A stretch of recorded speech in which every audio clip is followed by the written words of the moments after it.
Practical number 28 में है Kirchhoff के नियम को सत्यापित करना।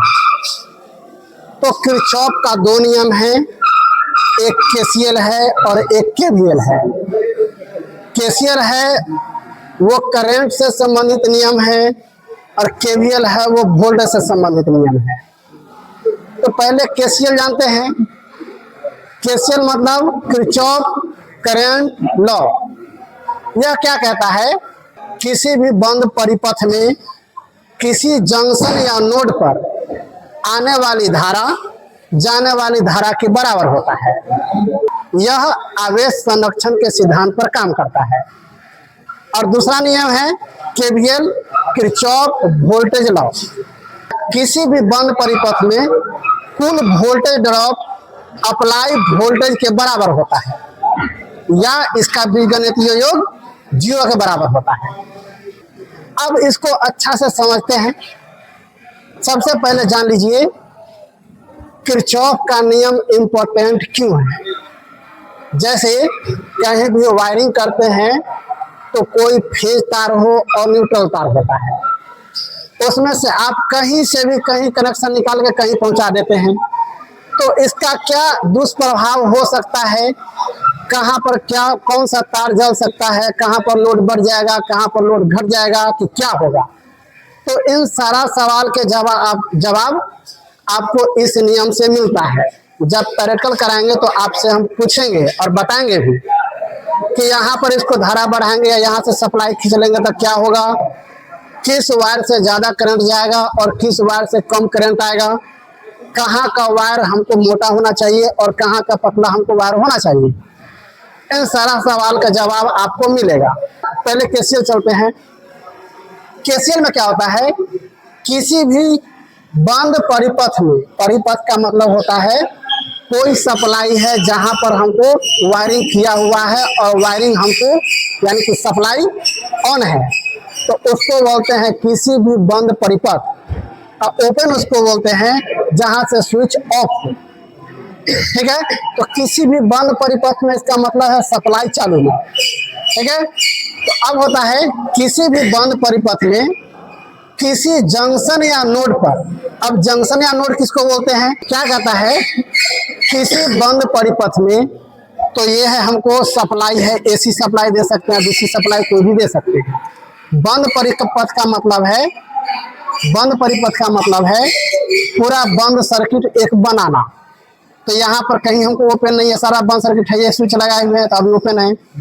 जब चालू करना होता है, चेक करना होता है, तो इसको हम ऑन करते हैं। यहाँ सप्लाई है। नोड या जंक्शन बिंदु किसको बोलते हैं, तो यहाँ से जैसे फेज से जा रहा है ऐसे करके, फेज इधर देंगे, इधर नहीं, फेज इधर होता है न्यूट्रल। ये हो गया। देखिए जंक्शन या नोड किसको बोलते हैं, तो जंक्शन जहां पर कई सारा बिंदु आकर हमको मिलता है उसको जंक्शन या नोड बोलते हैं। तो ये देखिए यहाँ से ऐसे फेज आ रहा है, ऐसे करके आ रहा है, यहाँ पर आ रहा है और यहाँ पर आकर मिल गया, और यहाँ से हमको करंट दो भाग में बट गया, यानी एक भाग इधर चले जा रहा है और एक भाग हमको इधर आ जा रहा है। मतलब यहाँ से ऐसे आया, यहाँ से हमको इन किया और यहाँ से दो भाग में बट गया, एक उधर चले गया, एक इधर चले आया। तो उधर वाला करंट देखो ऐसे करके आ रहा है, एमीटर से होकर के, रेजिस्टेंस से होकर के आकर, और यहाँ हमको न्यूट्रल में ऐसे वापस हो जाएगा।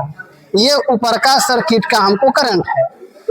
अब नीचे वाला सर्किट है, तो ये नीचे वाला सर्किट ऐसे आएगा, ऐसे करके ऐसे आएगा, ऐसे रेजिस्टेंस से होते हुए आएगा और यहाँ पर ऐसे एंट्री करेगा और फिर इसी से हमको ऐसे होकर निकल जाएगा।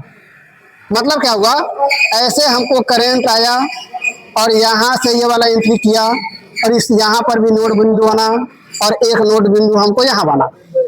यहाँ से करंट आकर हमको फिर न्यूट्रल से वापस हो गया।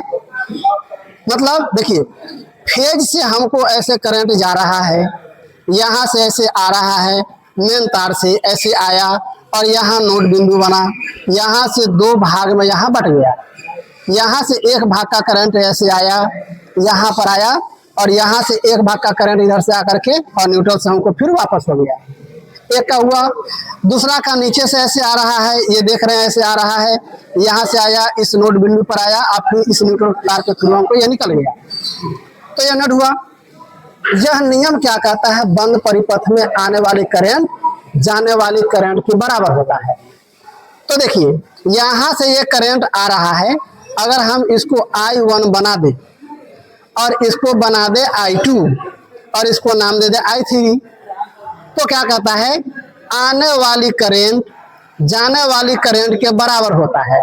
तो इसको हम लिख सकते हैं I1 बराबर I2 प्लस I3, ये लिख सकते हैं।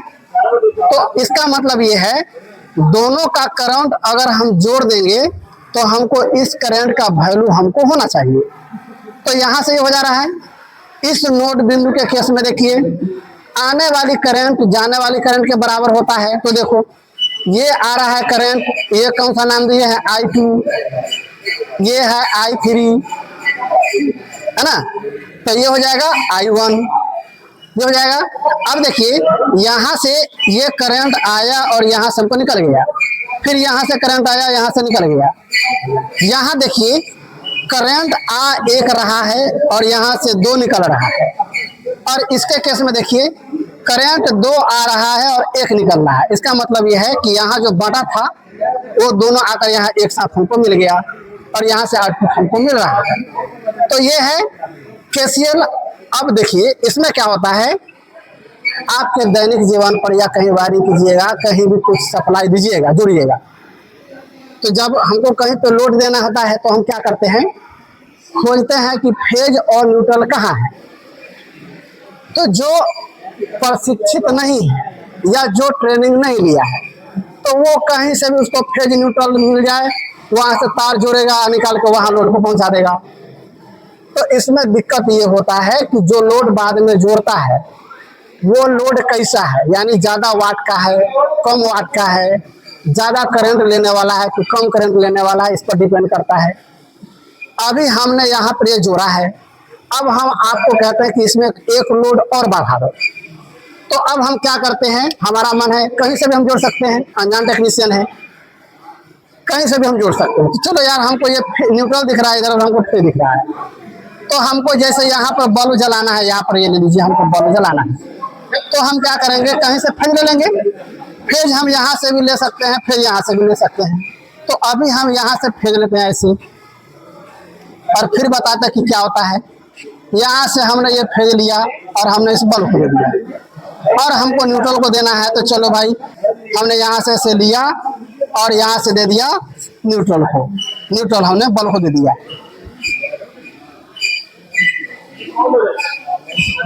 यहाँ से लिया और हमने इसको दे दिया बल्ब को, सर्किट कंप्लीट हो गया, बल्ब जलेगा। हम चाहते हैं तो हम यहाँ पे स्विच भी लगा लेंगे ताकि हम कंट्रोल कर सके इसको, ठीक है। अब देखिए अब इस केस में इसमें तो अब धारा अलग अलग हो जाएगा।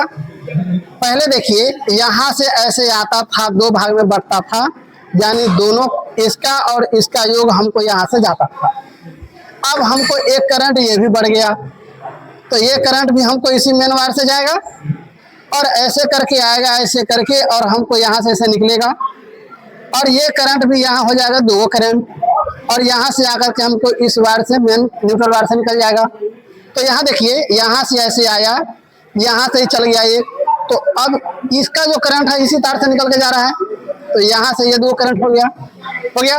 अब देखिए यहाँ पर ही आ गया, मतलब ये है एक नोड बिंदु यहाँ पर भी बन गया और एक नोड बिंदु यहाँ पर भी बन गया। अब यहाँ देखिए यहाँ पर ऐसे आने वाली धारा जाने वाली धारा के बराबर होता है, तो इसका मतलब यह है कि एक तो ऊपर चल गया और एक करंट हमको इधर भी जा रहा है, तो यहाँ पर होगा तो ये दोनों का योग के बराबर हमको यहाँ जाएगा। वैसे ही इधर से ऐसे आएंगे तो एक करंट तो ये आ रहा है और एक करंट ये वाली हमको ये इसका वार आ रहा है, और दोनों मिलकर हमको यहाँ एक हो रहा है, और यहाँ आकर इधर भी तीनों मिल जा रहा है, तो यहाँ तीन करंट हो गया, और इसका हमको टोटल हमको यहाँ से आकर यहाँ मिला। इसका मतलब ये है जितना करंट हमको यहाँ से इस वायर से इधर फ्लो करेगा उतना करंट हमको इस वायर से इधर आकर हमको मिल जाएगा। अगर हमको यहाँ से कुछ और करंट जा रहा है और यहाँ से कुछ कम होकर करंट हमको वापस आ रहा है, इसका मतलब ये है बीच में कहीं ना कहीं लीक है, कहीं ना कहीं कुछ गड़बड़ है।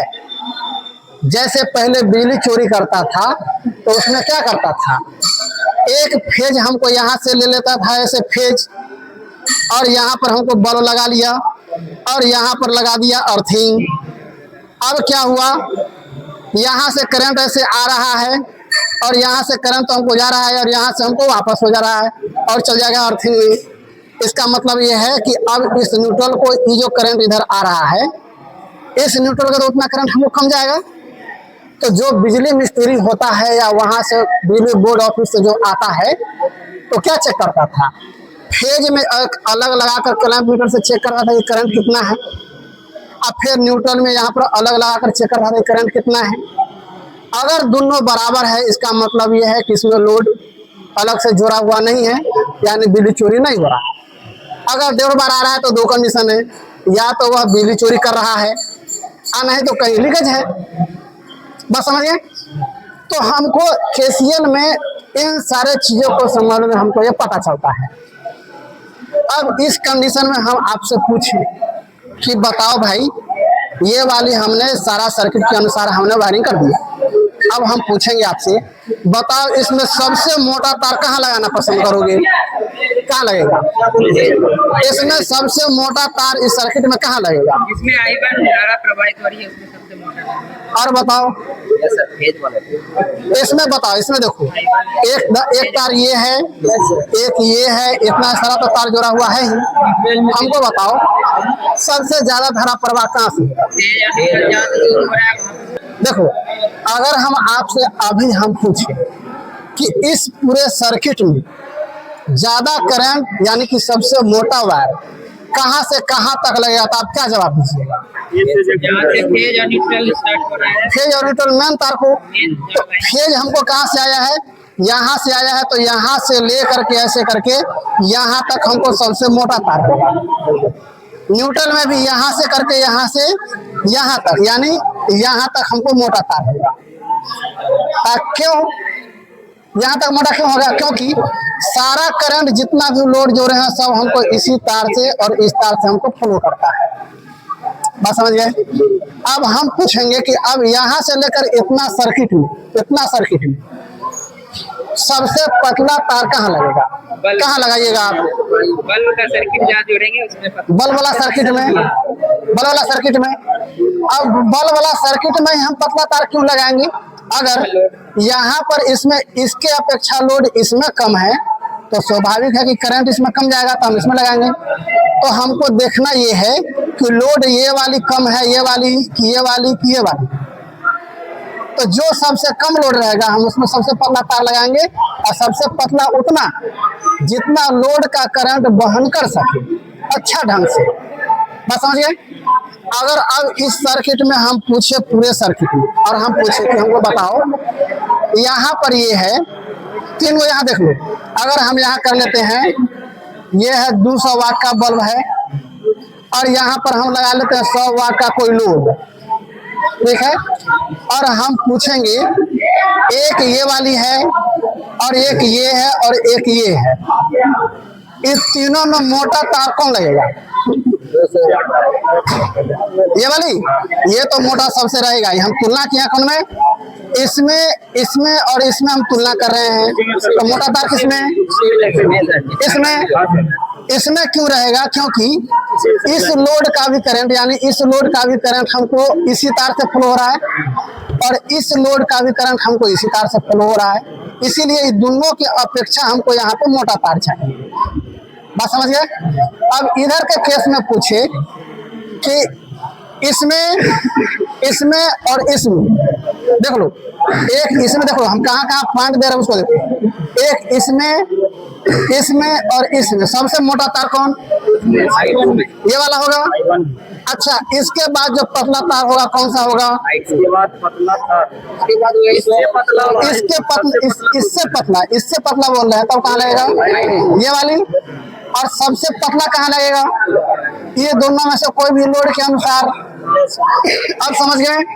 तो अब देखिए इसका इस्तेमाल जब घर में आप लोड जोड़ते हैं, अभी तो हमने यहाँ पे बल्ब जोड़ा है, अगर बल्ब के जगह पे हमको जोड़ना होगा कोई लोड जैसे तो आपको अभी के कंडीशन में अगर यहाँ पर हम एसी जोड़ दिए या हीटर जोड़ दिए तो आपको यहाँ से जलाएगा। क्योंकि यहाँ तो हम मोटा तार ऐसे लगाए हुए हैं, ये अंदर वाला तार हमको पता नहीं चला और हमने इसमें जोड़ दिया, यहाँ का तार जल जाएगा।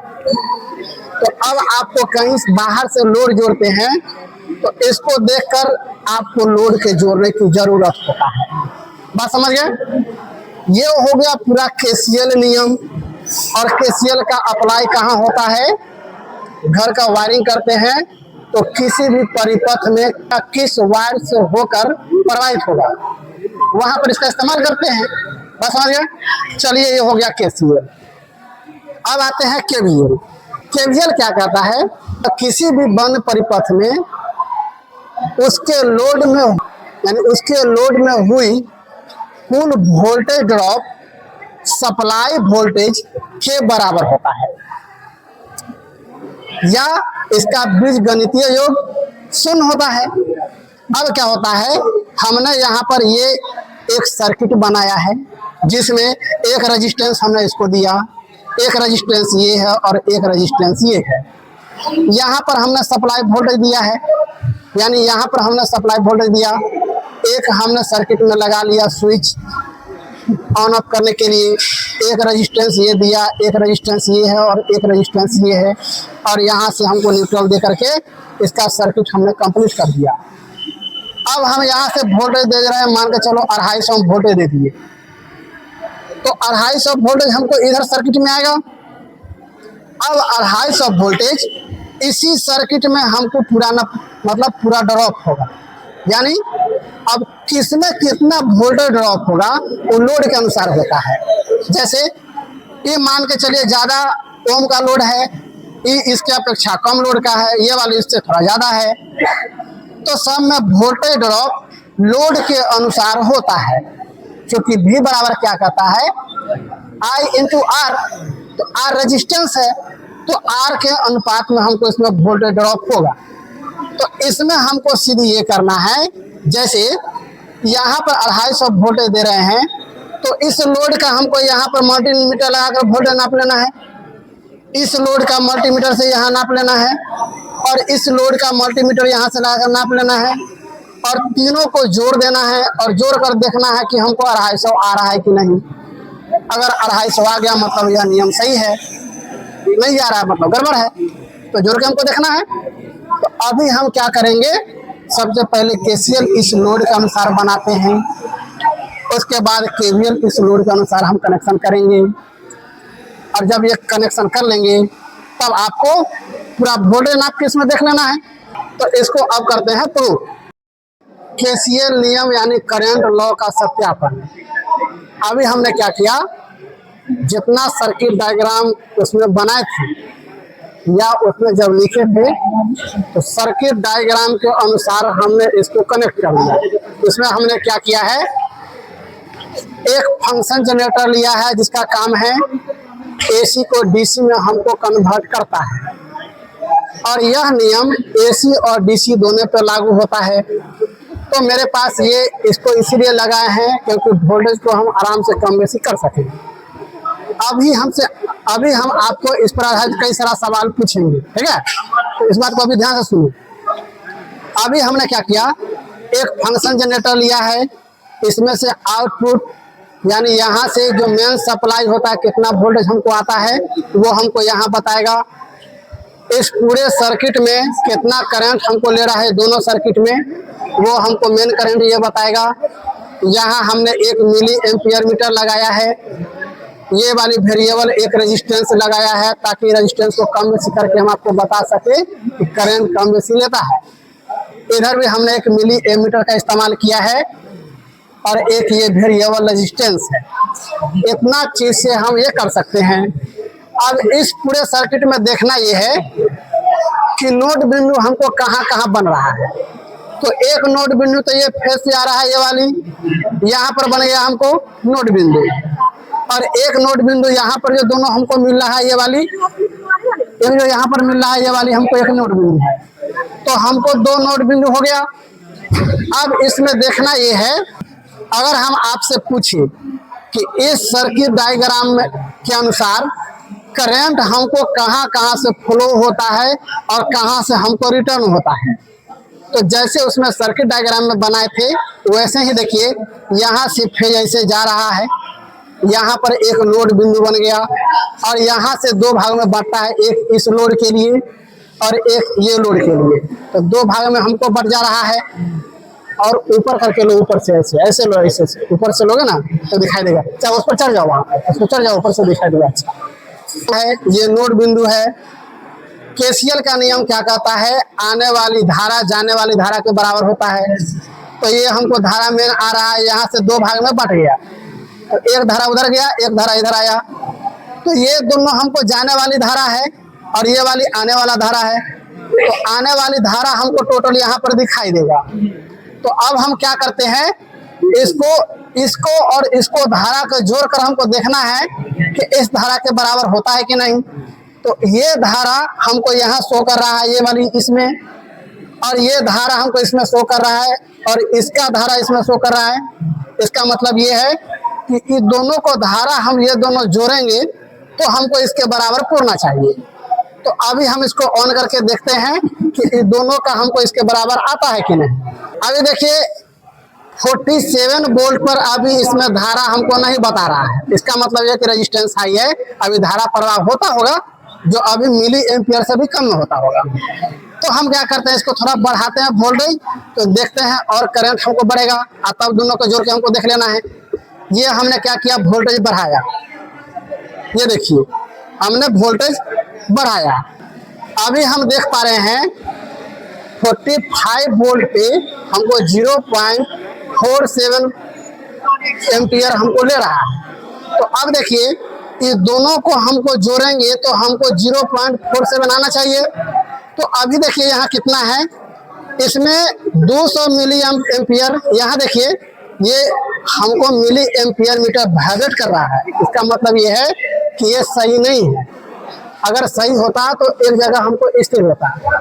फिर भी यहाँ देख पा रहे हैं कि लगभग 200 के आसपास यहाँ आ रहा है और इसमें 300 के आसपास आ रहा है, इसमें 500 हो जा रहा है और यहाँ हमको यानी कि 400, कभी 70 हो जा रहा है, कभी 450 हो जा रहा है। तो ये दोनों को जोड़ते हैं तो हमको इसका योग के बराबर हमको मिलता है। एक केस और देते हैं, जैसे अगर हमको इसमें पूरा में एक और लोड जोड़ना है, कहीं से हमको सर्किट डायग्राम बनाते हैं या कहीं वायरिंग करते हैं, तो हमको जरूरत होता है कि यहाँ भी एक बल्ब हो या कोई लोड हो। तो हम कहाँ से हम निकालना पसंद करेंगे। तो जैसे यहाँ अभी के स्थिति में आप यहाँ डायरेक्ट सप्लाई दीजिएगा यहाँ, तो भी हमको बल्ब जलेगा, लोड काम करेगा। लेकिन अब करंट किधर से फ्लो करेगा आपको कैसे पता चलेगा। तो अभी के कंडीशन में जैसे मान के चलिए ये बल्ब है, हम कहते हैं कि इसमें लोड जोड़ो, तो आप यहाँ जोड़िए, यहाँ जोड़िए और इधर यहाँ जोड़िए, तो भी आपको बल्ब काम करेगा। देखते हैं काम करता है कि नहीं। ये देखिए काम किया। अब देखो करंट कितना बढ़ गया, इधर देखिए करंट बढ़ा, अब बल्ब को हटा दे रहे, देखिए करंट घट गया। मतलब यह है कि जैसे ही हम लोड जोड़ते हैं वैसे ही इसका करंट हमको बढ़ जा रहा है। अब इसका करंट है, जो ये बल्ब का करंट है, किधर से फ्लो हो रहा है। तो हम देख पा रहे हैं कि यहाँ से ऐसे करके आता है और यहाँ से फिर आकर हमको ऐसे बढ़ जाता है और यहाँ से जाकर यहाँ ये जा रहा है। इसका मतलब ये है कि अगर इस कंडीशन में ऐसे हम बल्ब जोड़े हुए हैं ऐसे, तो अभी बल्ब का करंट हमको यहाँ से ऐसे हो करके और इस तार से हमको फ्लो हो रहा है। इसका मतलब ये है कि इस बल्ब का लोड अब हमको इस तार पर चले आया है, न कि इस तार पर। अगर यहाँ हमको लोड जोड़ना होगा, यहाँ पे लोड जोड़ देंगे, कोई हैवी लोड जोड़ दिए नहीं, तो अगर तार जलेगा तो कौन सा तार जलेगा, हमको ये वाली तार जलेगा, ये वाली। मतलब इतना सारा तार में अगर देखेंगे कौन सा तार जलेगा, ये वाली। क्योंकि ये तो हमको मोटा तार लगाए हुए हैं, मेन तार है, इसको मोटा लगाए हुए हैं और इसमें हम जैसा ही लोड जोड़े तो इसका भी करंट हमको यहीं से जा रहा है, जिससे कारण ये तार जल जाएगा, ये तार जलेगा, या यहाँ पर भी जो ये वाली तार है ये वाली। चूंकि इसका करंट और इसका करंट दोनों का हमको करंट बराबर हो जा रहा है, इसलिए हमको या तो ही जलेगा या नहीं तो ही जलेगा, लेकिन और इधर उधर से नहीं जलेगा। अब हम क्या करते हैं, इस बल्ब को एक हमने बीच में ऐसे इसी नोड बिंदु पर हमने दे दिया, जैसे इस नोड बिंदु पर हम ये इसको जोड़ देंगे। अब बताओ इसका अब करंट किधर से जा रहा है? मेन स्विच मोटा तार से मेन तार से आ रहा है, इधर भी मेन न्यूट्रल तार से आ रहा है। इसका मतलब यह है कि यहाँ पर लोड जोड़ देंगे और ये तो मोटा तार है, अगर इसका एम्पियर अच्छा रहा इस लोड की अपेक्षा, दोनों को तुलना करें तो हमको कोई तार नहीं जलेगा, काम करेगा। तो अगर आपको हैवी लोड जोड़ना है, थोड़ा ज्यादा वाट का जोड़ना है, ऐसे तो एसी फ्रिज कूलर के लिए आप यहाँ से दे नहीं सकते, उसके लिए स्पेशल होता है। लेकिन अगर हमको जरूरत है कि नहीं हमको कुछ देर के लिए हमको यहाँ से काम करना है, तो आप कहाँ जोड़िएगा? मेन सप्लाई जो यहाँ से मेन फ्रिज मोटा वाला तार आता है उसमें, और इधर से जो मेन तार हमको न्यूट्रल वाला आता है उसमें, तो आपको कोई दिक्कत नहीं होगा। अच्छा, अगर हमको इसको यहाँ से जोड़ दें, यहाँ से ऐसे करके इसमें जोड़ दें और यहाँ हम इसको ऐसे जोड़ दें, अब बताइए करंट किधर से फ्लो हो रहा है? इस तार से जा रहा है। तो इस कंडीशन में अगर तार जलेगा तो कौन, ये वाला तार जलेगा कि ये वाला तार जलेगा? वो वाला तार जलेगा। अच्छा, इधर में सुना नहीं, ये वाली तार जलेगा। तो हमको यही तय करना होता है, देखना ये होता है कि अगर हम लोड जोड़ रहे हैं तो लोड का करंट किस तार से हमको फ्लो करेगा और उस तार को एम्पियर क्षमता या एम्पियर रेटिंग सहने लायक वो तार है कि नहीं। अगर आप तार को मतलब लोड देते हैं तो उसका मेन तार होता है, उसका लोड क्षमता देख लेना कि कितना एम्पियर का है। अगर नहीं है तो लोड देने से पहले आप उस तार के लोड के अनुसार लगा दीजिए और फिर आप बाद में लोड जोड़ दीजिए, कोई दिक्कत नहीं है। एक क्या हुआ, जैसे अक्सर क्या होता है जब वायरिंग होता है तो मकान घर वाला बोलता है कि भाई हमको वायरिंग कर दो, फना चीज हमको लोड जोड़ना है। तो जो नया टेक्नीशियन होता है जो नहीं जानता है वो गया कहीं से फ्यूज मीटर लेकर उसको जोड़ दिया। उस समय तो काम किया, जैसे धीरे धीरे लोड हमको बढ़ा, लोड का मतलब एक ही जगह सारा कुछ ऑन करके थोड़ा देखा होगा, अगर देखा भी होगा तो घर में और कुछ तो लोड हमको ऑफ होगा। अब इस कंडीशन में जैसे ही लोड हमको पूरा दिया तो धीरे धीरे तार हीट हुआ और हीट होने के बाद कुछ समय के बाद तार हमको जल जाता है। तो वही सुनता होगा कि यहाँ पर लोड जोड़े हैं और उसके बाद से हमको ये प्रॉब्लम आ रहा है, कभी उन्हें जल रहा है कभी उन्हें जल रहा है। इसका मतलब ये है कि जो टेक्नीशियन जोड़ने आया है, लोड को इंस्टॉल करने आया है, वो जोड़ कर चला गया और इस बात को देखा नहीं कि किस तार से वो करंट आएगा और उस तार की करंट सहने की क्षमता उतना है कि नहीं। तो इन बातों को देखकर हमको वायरिंग करना पड़ता है। अब बात समझिए, चलिए ठीक है। अब आप लोग में इसमें कोई समस्या, कुछ सवाल, कुछ पूछना है तो आप हमसे पूछ सकते हैं। केवीएल नियम का सत्यापन, Kirchhoff voltage law. Kirchhoff voltage law क्या कहता है? किसी बंद परिपथ में हुई कुल वोल्टेज ड्रॉप दी गई सप्लाई वोल्टेज के बराबर होता है। तो हमने सर्किट एक बनाया है, इसमें एक वेरिएबल रेजिस्टेंस ये है, एक ये है और एक ये है। तो तीनों में हमको वोल्टेज ड्रॉप करेगा और इसका वोल्टेज ड्रॉप, इसका वोल्टेज ड्रॉप और इसका वोल्टेज ड्रॉप, तीनों को जब जोड़ेंगे तो मेन सप्लाई वोल्टेज का आना चाहिए। हमने सर्किट डायग्राम के अनुसार इसको कनेक्ट कर लिया। अब हमको वोल्टेज माप पर इसको चेक करना है। हम कंफर्म है कि यहाँ से डीसी आउटपुट करता है, इसलिए हमने एक मल्टीमीटर लिया है और इसको डीसी रेंज पर इसको सेलेक्ट किया है। तो इस मल्टीमीटर से तीनों को बारी बारी से वोल्टेज नापते हैं और देखते हैं कि इसके वोल्टेज के बराबर होता है कि नहीं। इस सर्किट में वोल्टेज कितना मिल रहा है तो ये हमको यहाँ दिख रहा है। अभी के कंडीशन में 45 वोल्ट हमको इस सर्किट को मिल रहा है। इसको हम चाहे तो थोड़ा सा बढ़ा लेते हैं, 50 कर लेते हैं सीधा में। हमने कर लिया इसको 50 वोल्ट। अब 50 वोल्ट पर हमको पूरा रेजिस्टेंस हमको जब जोड़ा हुआ है तो हमको 0.17 या 15 आ रहा है, 16 आ रहा है, ये इतना कोई सी नहीं दे रहा है। तो ये करंट अभी इतना ले रहा है। तो हमको क्या करना है सबको हम तीनों का हम वोल्टेज चेक करते हैं और देखते हैं कि हमको उतना वोल्टेज आता है कि जोड़ने के, मतलब तीनों को वोल्टेज हम चेक करके लिखते हैं और उसको जोड़ने के बाद देखना है कि इस सप्लाई वोल्टेज के बराबर आता है कि नहीं। तो ये मेरे पास मल्टीमीटर है, ये देखते हैं कितना वोल्टेज आ रहा है।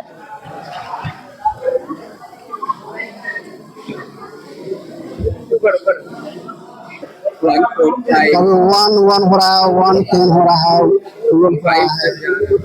चलो लिखो इसको 112 लिखो। 1-2 तो हाँ 1-2 हो गया। इतना वोल्ट हमको इधर ले रहा है। अब हमको इसका वोल्टेज चेक करना है। चलो इसका भी वोल्टेज चेक कर लेते हैं। 20-30 के आसपास हो गया। अब तीनों को वोल्टेज जोड़िए, कितना आ रहा है?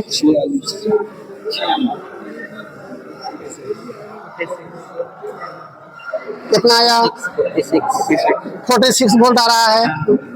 अभी ये 46 वोल्ट इसीलिए आ रहा है कि यहाँ हमको मीटर एक्यूरेसी नहीं दे रहा था। यहाँ 46 वोल्ट आ रहा है और यहाँ देखिए हमको 51 वोल्ट है। इसका मतलब ये है दो कारण हो सकता है, या तो कहीं से लीकेज हो रहा है और नहीं तो हमको मीटर एक्यूरेसी नहीं दे रहा है। तो अभी के केस में लीकेज तो कहीं से नहीं हो रहा है, चूंकि हम देख रहे हैं सारा कुछ है ना, तो मीटर हमको एक्यूरेसी सही नहीं दे रहा है। अगर एक्यूरेसी सही देता तो इस सबको हम इक्वल टू करके तो हमको 51 के बराबर आ जाता। तो केवीएल में हमको इसी को सत्यापित करना है। अच्छा, अभी इस कंडीशन में हम आपसे पूछेंगे, इसको हम यहाँ जैसे ही वोल्टेज बढ़ा रहे हैं तो देखना करंट बढ़ेगा। ये किसके नियम के अनुसार? ओम के नियम के अनुसार। जैसे ही क्या कहता है, स्थिर रेजिस्टेंस पर वोल्टेज बढ़ेगा तो करंट बढ़ेगा। अब देखो इसमें ओम का नियम लागू होगा, करंट बढ़ेगा। देखिए करंट बढ़ रहा है, वोल्टेज बढ़ रहा है तो करंट बढ़ रहा है, वोल्टेज बढ़ रहा है करंट बढ़ रहा है। हो गया, ये हो गया ओम का नियम के अनुसार। ये वाली एक हो गया। अच्छा, दूसरा क्या कहता है, अगर रेजिस्टेंस को कम बेसी करे, यानी रेजिस्टेंस बढ़ाए तो करंट घटेगा और रेजिस्टेंस घटाए तो करंट बढ़ेगा। तो अब हम क्या करते हैं, इसको करंट को मतलब रेजिस्टेंस को कम करते हैं तो करंट हमको बढ़ना चाहिए। अब देखिए हम रेजिस्टेंस को इसको कम करते हैं, देखना करंट वहां पर क्या होगा। ऊपर करो, हाथ ऊपर करो, करंट दिखेगा। हाँ, अब हम क्या करते हैं, देखिए रेजिस्टेंस को कम करें तो करंट देखना वहां बढ़ेगा। देखिए बढ़ रहा है, बढ़ रहा है। अगर हम आपसे पूछे कि क्या इस सिस्टम में या इस सर्किट में ओम का लॉ लागू होता है कि नहीं? ओम का लॉ भी इसमें लागू होता है, जो अभी हमने वोल्टेज को कम बेसी करके बताया। इसमें रेजिस्टेंस को कम बेसी किए, जैसा ही कम कर रहे हैं तो करंट हमको दूसरा पक्ष में चले जा रहा है। इसीलिए हमको वहां पर थोड़ा सा वैल्यू नहीं पता चला, लेकिन पता चलेगा कब, इसको कम करो। देखो इसको इधर कम करोगे तो फिर हमको, जैसे अभी रुक जाओ, दूसरा कंडीशन में क्या कहता है, जैसे ही वोल्टेज हम स्थिर रखें और रेजिस्टेंस को घटाएं तो करंट बढ़ेगा। तो अब क्या करोगे, तुम इसको घटाओ तो देखना इसको करंट बढ़ेगा। इसको घटाते जाओ, देखो बढ़ रहा है, बढ़ रहा है। बस बस बस, करंट बढ़ा। तो देखो इस सर्किट में किरचॉफ का नियम भी लागू हो रहा है और इसी सर्किट में ओम का नियम भी लागू हो रहा है। इसलिए घर जब वायरिंग करते हैं तो आपको दोनों नियम को ध्यान में रखते हुए करंट का धारा निकालना तो केसीएल से निकाल लेते हैं, और वोल्टेज क्या है, ओम के नियम से। अगर किसी लोड का करंट निकालना है तो ओम का नियम से आप निकाल लेते हैं। बात समझे? तो इसी चीज से अगर इतना चीज समझ रहे हैं तो आप एक अच्छा टेक्नीशियन बन पाइएगा। बात समझ गए? अब आपको इसमें कोई परेशानी, कहीं कुछ समस्या तो आप हमसे पूछ सकते हैं।